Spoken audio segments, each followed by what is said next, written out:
मैंने लाइफ में बहुत सारी बुक्स पढ़ी है, लेकिन इसके जैसी बुक मैंने आज तक नहीं पढ़ी। और इस बुक की कुछ बातें इतनी ज्यादा पावरफुल है कि इसे यूएस के प्रिजन्स में तक बैन किया गया है, क्योंकि हिस्ट्री से हम लोग ये चीज देखते हुए आ रहे हैं कि जो भी सच कहता है उसकी आवाज हमेशा दबाई जाती है, because these powerful people don't want you to know their secrets. लेकिन ऐसा इस बुक में क्या है जो ये इतनी कंट्रोवर्शियल है? तो आने वाले कुछ वीडियोस में हम लोग एक एक करके इस बुक के हर एक लॉ को डिकोड करेंगे। तो अगर आप नए हो इस चैनल पे तो अभी के अभी सब्सक्राइब कर देना और वीडियो को लाइक कर देना, and let's decode it together.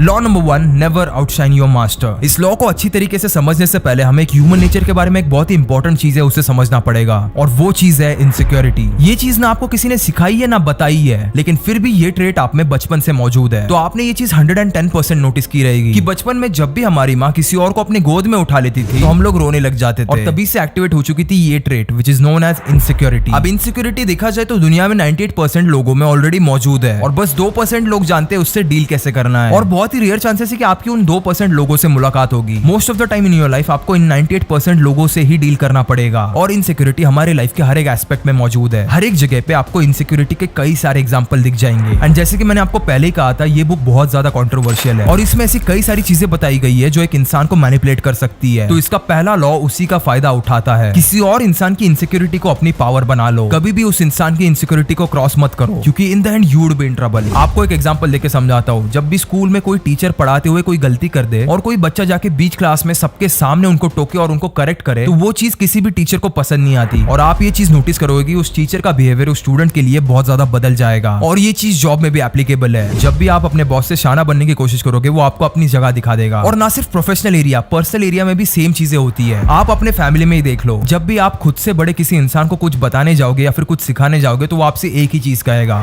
मैंने तो उससे ज्यादा दुनिया देखी है, तू मेरे को मत सिखा। यहाँ तक कि आपका अगर पॉइंट भी करेक्ट रहेगा तो भी आपको ही नीचा दिखाया जाएगा। इसी वजह से तो आज के इस प्रोफेशनल वर्किंग एनवायरनमेंट में और स्कूल में वही लोग आगे बढ़ पाते हैं जो चाटना जानते हैं। और मैं ये नहीं कह रहा हूँ कि आपको जाके सबका चाटना है, बट आपको वो चीज कॉन्शियसली खुद के बेनिफिट के लिए यूज करनी है। बिकॉज आपको अगर इस कॉन्क्रीट वर्ल्ड में जिंदा रहना है तो कुछ अनस्पोकन रूल से उसको आपको फॉलो करना ही पड़ेगा। तो नेवर आउटशाइन योर मास्टर का मतलब क्या है? अब मास्टर आपका बॉस हो सकता है, आपका टीचर हो सकता है, या फिर आपका बड़ा भाई हो सकता है। जो भी इंसान एक स्पेसिफिक कैटेगरी में आपसे थोड़ा सा ऊपर है या फिर आपसे थोड़ा सा ज्यादा जानता है, उसे एग्जाम्पल के लिए अपना मास्टर समझ लो। And always remember this thing कि आपको उससे स्मार्ट नहीं दिखना है। एक चीज बैक ऑफ द माइंड हमेशा याद रखना कि listen more and talk less. आपको खुद को पता है आप उससे ज्यादा स्मार्ट हो, आप उससे ज्यादा जानते हो, लेकिन आपको प्रिटेंड करना है कि आप डम हो, because for some reason people like to stay around those people who are more dumb than them. ऐसे लोग बस अपना ईगो सेटिस्फाई करना चाहते हैं, और आपको वही करना है, क्योंकि that is the best way to gain trust from someone. That is probably the best way to learn things from them. जो अगर आप गलती से भी उनसे थोड़ा स्मार्ट दिख जाओगे तो आपको वो कभी नहीं सिखाएंगे। और किसी के सामने भी डम दिखना आपकी वीकनेस नहीं है। जब भी आपको लगे कि आप दूसरों के सामने वीक दिखोगे, तो ये चीज हमेशा याद रखना, अगर वो चीज एक पॉइंट के बाद आपको एक पावरफुल पोजीशन पे ला के रख रही है तो वो आपकी वीकनेस नहीं है। आपने बस आपकी सबसे बड़ी स्ट्रेंथ को कंसील करके रखा है और दुनिया से छुपा के रखा है, ताकि सही टाइम पे आप उसका यूज कर पाओ। मैं आपको एक चेस का एग्जांपल देके समझाता हूं। एंड चेस प्रोबेबली इसी वजह से मेरा एक फेवरेट गेम बन चुका है, बिकॉज हर एक मूव को खेलने से पहले आप उसके आगे के 10 मूव सोच के रखते हो। और कई बार आपके गेम में ऐसी सिचुएशन आने वाली है जहां पे आपको एक प्यादे की कुर्बानी देनी पड़ती है।